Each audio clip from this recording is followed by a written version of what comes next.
Hey guys, what's up? It's Dave. I'm in the garage. Today I've got a 2012 Volkswagen Jetta, and the complaint on this car is a constant low tire pressure indicator light on the dashboard. Won't go out no matter what they do. So they asked if I could take a look at it and see if I could get this light to go out for them. So let's dig into it.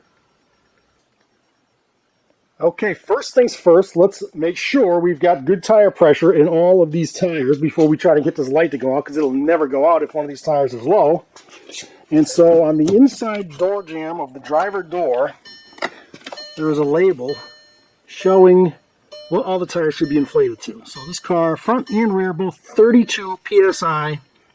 So let's get all the tires filled with 32 pounds of pressure before we even attempt to get this light off. All right, first things first, let's confirm the pressure in all tires, starting here with the left front. And we look, this one's a little bit high, 35. We're just going to knock it down to 32 because that's what the door jamb says. And there we are, 32 pounds. So I'm going to go around all four tires and do this. And here we are, the left rear. This one looks like it's got a little bulge here. And so this tire is low, 22, 23 pounds. So let's raise it up to 32. And this is probably why the light is on.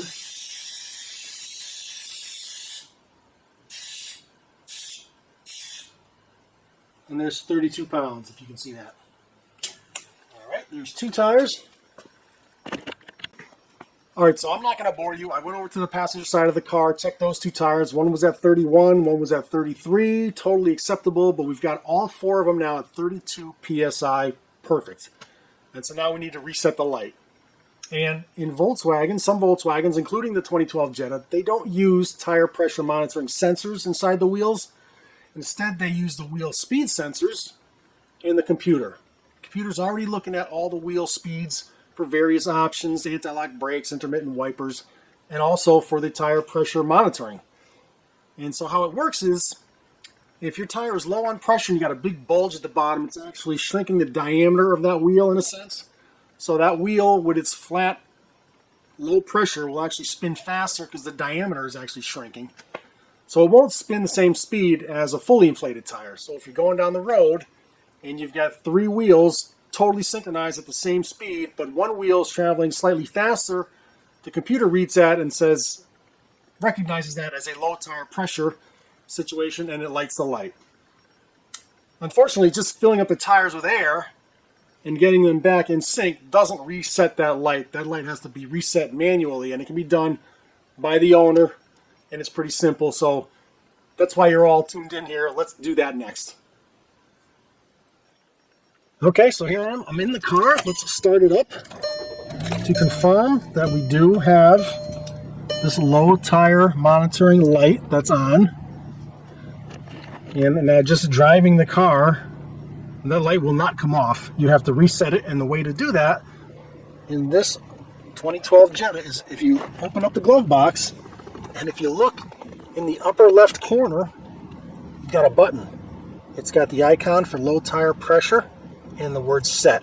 So if you reach up in here and you push that, it resets that light. You heard a little audible ding, and that light is now off. And now, because all the tires have 32 PSI, it will not come back on. All right, there it is. It's that simple. If you've been driving around for a month or two staring at that light because you didn't want to go to a dealership to have them reset it with a fancy scan tool, you don't even need one. So if this video was helpful, that's awesome. Smash the like button. If you're not a subscriber to the channel, please consider subscribing. And until next time, thanks for watching.